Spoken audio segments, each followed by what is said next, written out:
Mandinibulise abantwana benkosi uYesu Kristu nabahlobo bam.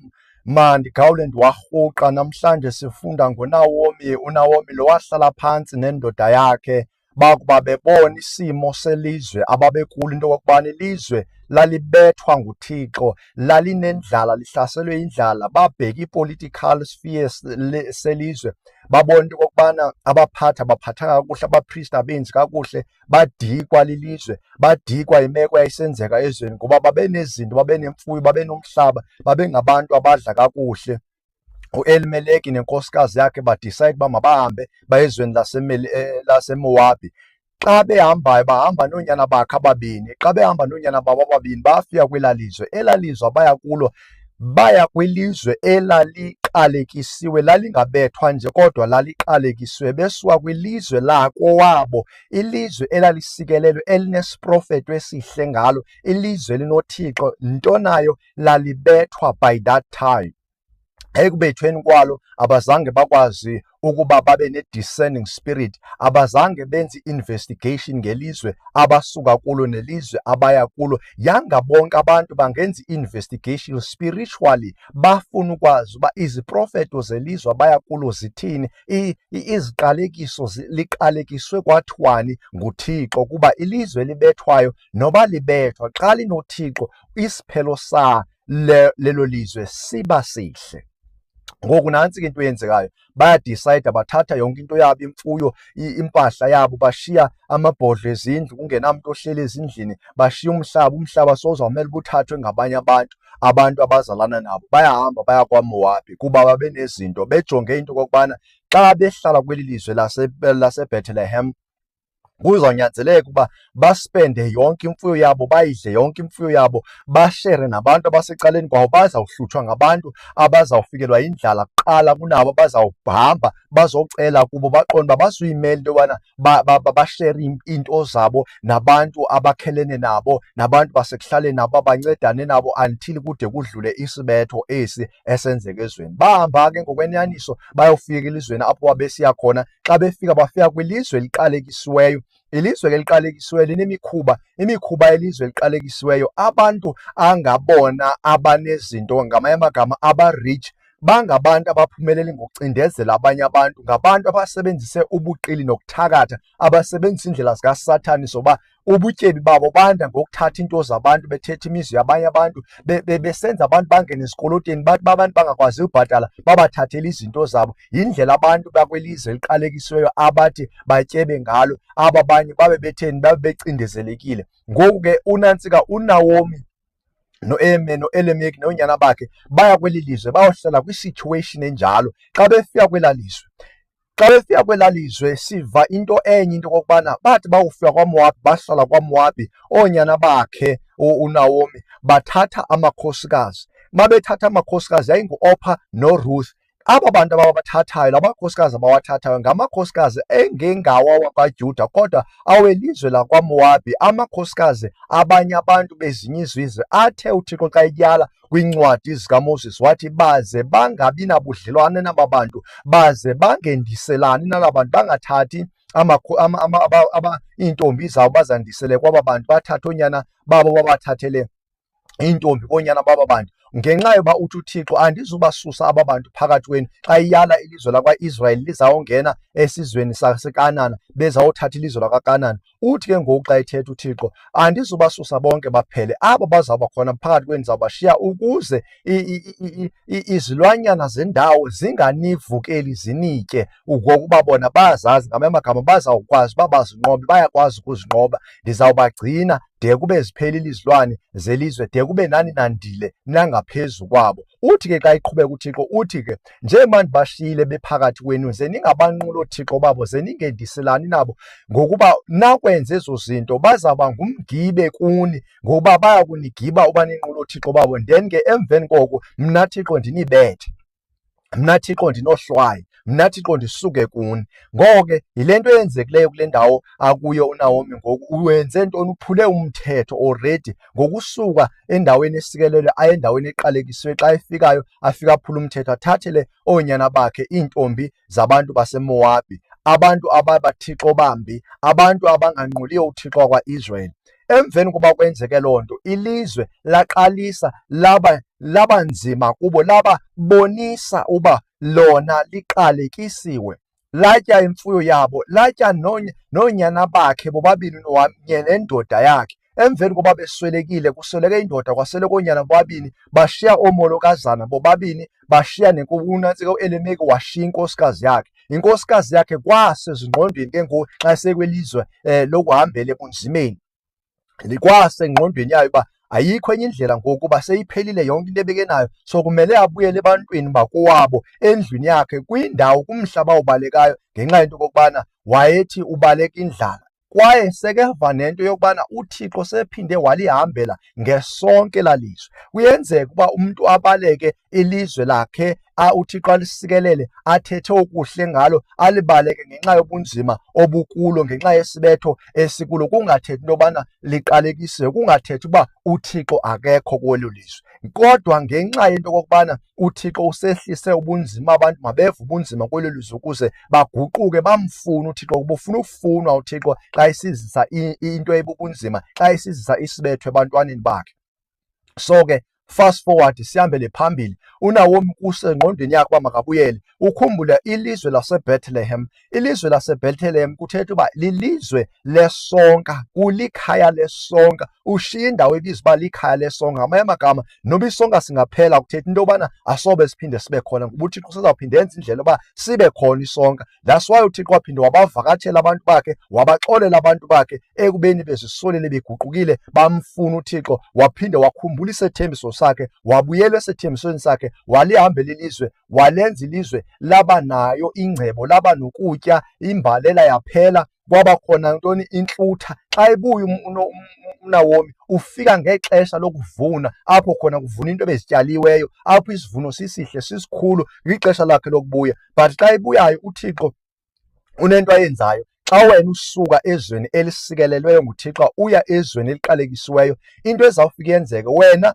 uzawufika uthathele isiqalekiso sakho, likupanishe ilizwe, likubethe, likuvise ubuhlungu, likushiye ungenakwanto. Kodwa wena mntu osuke elizweni eliqalekisiweyo uya kwilizwe elisikeleleyo, ilizwe elisikeleleyo lizawufike likondle, lizawufike likuphathe kakuhle, ngenxa yoba liyintsikelelo, linesibusiso kuwe. Uza u-empty kulo, lifike lona likunike something esandleni. Ngamanye amagama, uzokhengeza kulo, awukhongozi uphethe something. uNawomi xa ufike ephethe something elizweni laseMowabi, apho lifike lamthathela khona yonke into ebeyiphethe esandleni. Ngoku ubuyela ephaca, akananto. Xa ebuyela umva ke, mamela xa ebuyela umva uNawomi, xa ebuyela umva uNawomi, ebuyela ekhaya kubo eBethlehem, iintombi zakhe ziyasuka ziyamlandela, zifuna ukuhamba nakhe, oomakoti bakhe, ndifuna ukutsho izo ntombi zakhe, oomakoti bakhe. Xa bemlandela ke aba makoti, into ayenzekayo, uyabagxotha uthi, hayi, hambani niye ebantwini bakowenu, ngoba andisenanyana nguwe ndinganendisela kuye. Nina buyelani ebantwini bakowenu, nam ndibuyele ebantwini basekhaya. Ngamanye amagama, masibuyeleni back to kundalashe, kwindlela izinto ebezingayo before sihlangane, before sazane, ngoba abantu ebesihlangene ngabo bonke baswelekile, uThixo bathathile, manibuyele back. Kodwa wafumaniseka into okokubana bayala ukusuka kuye. Waphinda waliqinisa igama loba mabajike, wajika u-Opha, kodwa yena uNawomi ulwantsika uRuth wabambelela uRuth. Mamela ke uThixo xa esenza ummangaliso. uThixo xa eza kuristora, uhlale necebo, uhlale neplani. ngoRuth uzokuristora bani? Uzoristora bani? Uzoristora uNawomi, ngoba uNawomi ngoku akasenamntu, akasenanyana, kodwa ngoku lo makoti uba yinto yonke kuRuth. uRuth uba yinto yonke kuNawomi, ubambelela kuye, uhamba naye. Uthi uThixo wakho uzawuba nguThixo wam, abantu bakowenu bazawuba ngabantu bam. Uthi uNawomi ezinikele, ezibophelela kuNawomi, ezibophelela nakuThixo kaNawomi. Wangathi ubebethelwe ngumoya into okokubana izwe aya kulo uNawomi lilizwe elingafani neMowabi, lilizwe elisikelelo, lilizwe elinoThixo, lilizwe elinesonka, lilizwe elinentlutha. Nyhani wabambelela, wahluleka uNawomi, wamvumela uba uRuth makahambe naye, babuyele ekhaya. Xa bebuyela ekhaya, ndifuna uyiqonda uba le ncwadi sisitori nje esifutshane esineento ezinkulu kakhulu phakathi kwalo. Njengoba ebuyela ngoku uNawomi, ubuyela, ndifuna sibambe amazwi kaYesu, isitori sikaYesu Kristu, okanye umzekeliso kaYesu Kristu wonyana wolahleko, the prodigal son, ubuya kwesi story, ngoba ngoku uNawomi ubuya njenge-prodigal son. Ubuyela phi? Ubuyela kowabo, ubuyela eBethlehem, elizweni lengcebo, elizweni lesonka, apho fanele khona uThixo amsikelele khona. Kodwa uThixo wenza uba makabuye nabani? Makabuye noRuth.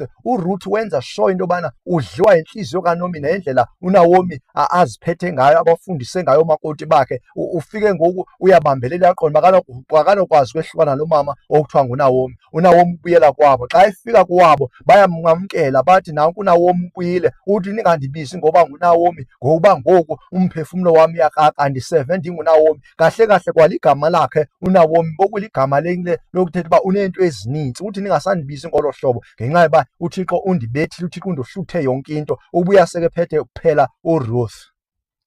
Xa ibuye ephethe uRuth ufika uziphatha kakuhle. Xa iziphatha kahle kuRuth, umamele uRuth uziphatha kanjani. uRuth uziphatha kakuhle. Xa efika endaweni, akafike uRuth afune indoda same time. Ufika uyahlala, ufuna ukuva izwi likanina okunguNawomi. uNawomi uzamdirector athini, uzam-advise athini ngelizwe akulo. Ufika ufuna ukufunda ilizwe akulo. Xa ufika uziphatha kahle, akabi nandoda, akabi namfana. Ufika uziphatha kahle, wenza imiyalo, useva umamazala wakhe. Uya entsimini kaBhowazi. uBhowazi xa efika uthetha into nguNawomi, uthi mntanam, ndiyakubona uba uziphethe kakuhle, awuthanga wahamba wayozifunela ndoda ithile namfana uthile kula bafana bakhona, kodwa wena uziphethe kakuhle. Ngokuziphatha kwakhe kakuhle, xa sedibene noBhowazi endaweni yesixovulelo, ufike khona eyongena ezigubeni zakhe. Ngamanye amagama uNawomi wasemandisela kubani? kuBhowazi, ngoba uBhowazi wayeyindoda elungile, indoda esisityebe, indoda enomhlaba, indoda leyo ke eyayinako konke, ekusisihlobo sikaNawomi. uNawomi ngoku sefuna umakoti wakhe endele kuBhowazi. Ngeko ke usive amazwi uba uziphethe kakuhle uNawomi, ngokuziphatha kahle ukhwalifayile uba angendela kuBhowazi, angendela kwindoda eyaziwayo, kwindoda enestatus, kwindoda enolibo oluvela kuThixo, indoda enolibo lamakhosi wakwa-Israyeli, lecebo likaThixo. uThixo uzosebenza ngoRuth uba arestore impilo kabani? kaNawomi. uThixo unguThixo orestorayo. Noba bosowulahlekelwe, funeka wazi into okokubana uThixo yena unguThixo orestorayo. Noba bosoyibhudile, ungazananga nezinto bowufane wazana nazo zikaThixo, kodwa uThixo unendlela yokukubuyisela, ngendlela into yobana lo Nawomi sithetha ngaye wabhudila izwi likaThixo, wabhuda ukuqonda iziprofeto ngelizwe nelizwe akulo, wenza imisteyikhi nendoda yakhe, ngoba siyakwazi ukwenza imisteyikhi. Sisuke elizwini kaThixo, sisuke emiyaleni kaThixo, sizawuphumelela, kanti ngaloo nto siyazifaka phi? Ekubethekeni. uThixo lenze ngamabomi elibali uba libhalwe libe khona, ukuze afundise umhlaba wonke, abantwana bakhe bonke bazi ngento uThixo ayiyo, uba xa ithethile into uThixo uza kuyenza. Umntu obethiwe akafani nomntu oqalekisiweyo. Lithi ilizwi likaThixo, ukubetha kukaThixo xa ityatyisa umntwana amthandayo, uyabethwa umntwana othandayo, akabi si-spoil brat, akabi ngumntwana uspoilwayo all the time, but uyaqeqeshwa, uqeqeshwa kanzima, uqeqeshelwa ingumso. Umntu obethwayo uyathandwa. Ngoko ilizwe libethwayo nguThixo liyathandwa. Ndingenza umzekelo njengeSouth Africa neZimbabwe. Xa unosuku ungwaseSouth Africa uye eZimbabwe, ufana noNawomi, ushiya ilizwe lakowenu elinengcebo elinako konke, uye elizweni laseMowabi ngenxa yoba ubaleka ilizwe elengcebo, ilizwe uThixo athethe iziprofethi ezintle ngalo, uye elizweni laseZimbabwe. Kodwa umntu osuke eZimbabwe waseSouth Africa uya elizweni elisikelelweyo, ufike abe nobutyebi, ufike abe ne-restoration, uThixo amsikelele ngenxa yoba usuke elizweni lenantoni lokukhonza izithixo, izwe eliqalekisiweyo, izwe elingenaThixo, wayezweni elinabani? ElinoThixo. That is why ndisenza umzekelo ofana loba umuntu obethayo umkhangele, ungamqalekisi umuntu obethiweyo. Umuntu obethiweyo nguThixo ngenxa benze iimisteyikhi zakhe kuba ethandwa, kodwa usezawubuyiselwa nguThixo esimeni, usezamrestora. Umuntu othandwayo nguThixo uyabuyiselwa nasekugqibeleni iinto zakhe. Uthi uThixo xa ibuyisa izinto, ndizibuyisa zonke nenzuzo yazo iphindiwe. Inzuzo yeento zomuntu obethwayo uThixo ziyabuyiselwa nenzuzo yayo, kodwa uqalekisiwe nguThixo uqalekiselwa unaphakade, uqalekiselwa ukuya engcwabeni, ukuyofa. Kodwa umuntu obethiwe yena ungcono. Ilizwe lakwaMowabi layililizwe lesiqalekiso, kodwa ilizwe laseBethlehem, ilizwe lentsikelelo, apho khona wafike khona uRuthe wafumana indoda engubani? EnguBhowazi. uBhowazi wafika wamthatha wamenza unkosikazi. Emveni koba emenze unkosikazi wazala umntwana. Xa ezele umntwana, uNaomi yaba nguye ngoku ombeka esifubeni sakhe amncancise. Ngamanye amagama kurestorwe bani? Kurestorwe uNaomi, ubuyiselwe elizweni lakhe. Uyaqala nguNaomi ufumana izinto back, ufumana ingcebo back, nomhlaba wakhe ufumana back through uRuth, ngoba uThixo une-restoration ayifunayo empilweni yomntu. Yabona ke, njengoba sistory si-in line nestory sonyana wolahleko, a prodigal son, mntasekhaya kuyenzeka ukuba usuke endaweni Thixo akubeke kuyo, kuyenzeka uba usuke enkolweni, kuyenzeka uba usuke entsindisweni, ngenxa yento yokubana ubona abantu abaphila empilweni yasemhlabeni ingathi bayaphumelela, ingathi noko bonwabile kunawe, ingathi izinto zibahambela kakuhle, kodwa xa ufika kulaa mpilo yabo ufika ubethakale wena, ngoba usuke endaweni yentsikelelo, uye endaweni yesiqalekiso. Noba sekunjalo, ndifuna wazi uba uThixo useza kubuyisela xa wena uzithoba umfuna uThixo, ngoba uthi uThixo, ndifuneni ndisafumaneka, uthi ndibizeni ndisekufutshane. Ngoko ke ufanele umbize, ufanele umfune uThixo ukuloo meko kuyo azokubuyisela. Mntasekhaya, xa sowubuyiselwa nguThixo zikhona into ezenzekayo. Kukhona abantu abaza kumonela xa sowubuyiselwa nguThixo, into zakho ezibuyisele kuristora. Mamela ke mntasekhaya, xa unyana wolahleko ebuya ezingqondweni, ebuyela kuyise esithi banintsi ekhaya abantu abasebenza phantsi kwatata abayizisebenzi, abalala betyile, abangabulawa indlala. Ndiyawusuka ndibuyele ekhaya. Xa ebuyela ekhaya utata wakhe umbone eseza kude, umhlangabeza nengubo, eyona ngubo itheni bazalwane? Yobunewunewu, yexabiso eliphezulu. Uthi makahlanjwe, uthi makenzelwe netheko, makuhlatywe neyona ityetyisiweyo. Xa sekwenziwa njalo uyabuyiselwa, uyaristorwa. Kufika unyana obekade ehleli, haleluya kuThixo phezu kwamazulu, ehleli kuyise, engasukanga kuyise. Ufika uyabona into yobana umfo wabo uyavuyelelwa, le nto ayimphathi kakuhle, uphatheka kakubi, uba yena bekade ehleli kodwa akakazenzelwa itheko, akakaze kubizwa abantu kuzoselebhreyithwa. Kuthiwa xa ethetha uyise ethetha nonyana wakhe, uthi nyana, wena izinto zonke zam zezakho. Uthi unyana wakho ebefile kodwa ngoku usevuyile, sebuyile. Ngamanye amagama, ekubuyeni kwakho ekulahlekeni usuke sowutheni? Usuke sowufile ekulahlekeni, kodwa xa ubuya usuke ubuyele ekuphileni, uzofumana ukuphila njengoNaomi, uba uNaomi ubesefile nendoda yakhe beseyifile, nonyana wakhe besefile, bosokufe yena enyameni, sokushothi uba ngoku makafe, bokufe yena emoyeni, bosokushothi uba makafe phi? Enantsikeni, enyameni. Kodwa uThixo ngoku uyambuyisela, uyabuya ngoku uyonwatyelwa ngabantu bakowabo, uyabuyisela, unikeza istatus, unikeza unyana, unikeza umzukulu, unikeza igunya, unikezwa intlalakahle, ubuyele esimeni ekuhlonitshweni, hayi ekuhlekweni. Nawe xa ubuya mntasekhaya uzawubuyiselwa esidimeni. Bakhona abantu abangazuyithanda loo nto. Zawuvuka iintshaba zakho, baza kuvukela abafowenu, baza kuvukela abantu bendlu yakho, baza kuvukela abantu abazalwa nawe, baza kuvukela abantu bebandla lakho, ngenxa yoba ubuyile. Ngoba bokade uyintlekisa, bekumnandi kubo, behlekisa ngawe. Uphi? Usekulahlekeni, usekuqalekisweni, usekubethweni nguThixo. Yanga mntasekhaya, ungabuyela endaweni yakho. Mntasekhaya, wena ongazange wazana neNkosi uYesu, ongazange wazinikela kwindaba kaThixo uJehova, kumbuso wakhe, kubukumkani bamazulu, ongenayo i-birthright yawo umbuso wamazulu. Lithi izwi likaThixo, bonke abamamkelayo unyana wakhe onguYesu Kristu wabanika igunya loba ngoonyana. Ngamanye amagama, bafumana i-birth certificate, bafumana i-ID zombuso wamazulu. Bonke abamamkelayo uYesu Kristu batsho bakwazi ukuxhamla kwizinto zombuso kabani? kaThixo wasemazulwini, kubukumkani basemazulwini, bakwazi ukwenzelwa, bafumane ii-benefits zombuso wasemazulwini. Nawe mntasekhaya uyafuna uba ungene kulo mbuso, ube ne-ID yalo mbuso, ube nophawu lalo mbuso, ube ne-birth certificate yalo mbuso, ukuze ukwazi uye ekliniki, ukuze ukwazi uye endaweni apho khona kufumaneka khona uncedo embusweni kaThixo. Iindawo ezifana no-Home Affairs, iindawo ezifana no-Labour Department, indawo ndibala ntoni, iindawo zokufumana uxhaso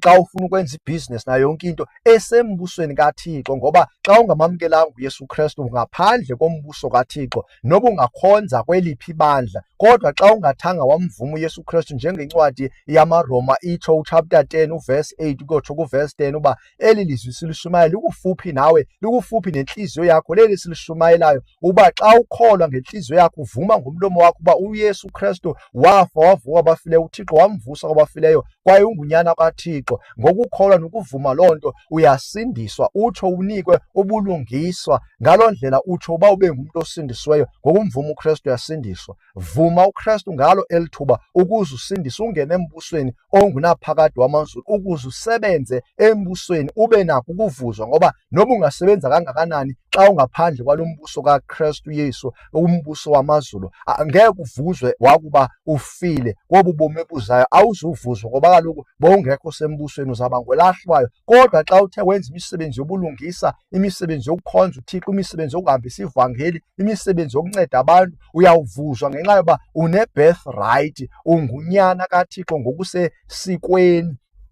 Athi uYesu Kristu, ngaphandle kokuzala kwabutsha akukho namnye onokuwubona umbuso wamazulu. Ufanele ukuzala kwabutsha. Ukuzala kwabutsha kukwamkela uYesu Kristu. Uma umamkela uYesu Kristu, ubhabhatiswe ngamanzi, kube khona ubungqina bobubhabhatiswe ngamanzi. Loo nto iyakwenza into obuzale kwabutsha, izinto zakho zonke zibe ntsha, usebenzele umbuso omtsha owungumbuso kaBawo osemazulwini, onguYesu Kristu, ngoba uYesu Kristu uyikumkani yalo mbuso, ungukumkani, kumkani wokumkani lo sithetha ngaye. Ye mntasekhaya, zimnandi iindaba zikaThixo, njengangoku ndishumayela lona izwi likaThixo kuwe. Xa uthe wabamela le vidiyo kwaze ufikelela kweli thuba, uThixo makakusikelele usenza isigqibo soba wenze ubulungisa, wenze okufanelekileyo, wenze okusesikweni, ufunde ngoThixo, ngoba uThixo unqwenela abantu bangafikeleli kuyazi inyaniso ngaye. Makube kuhle uThixo akusikelele wena nabantwana bakho nelizwe lakho nako konke okungokwendlu yakho, uphume esiqalekisweni ungene entsikelelweni, uphume esibethweni ungene entsikelelweni, kwinhlalakahle kaThixo ngokude kube kunaphakade. Amen.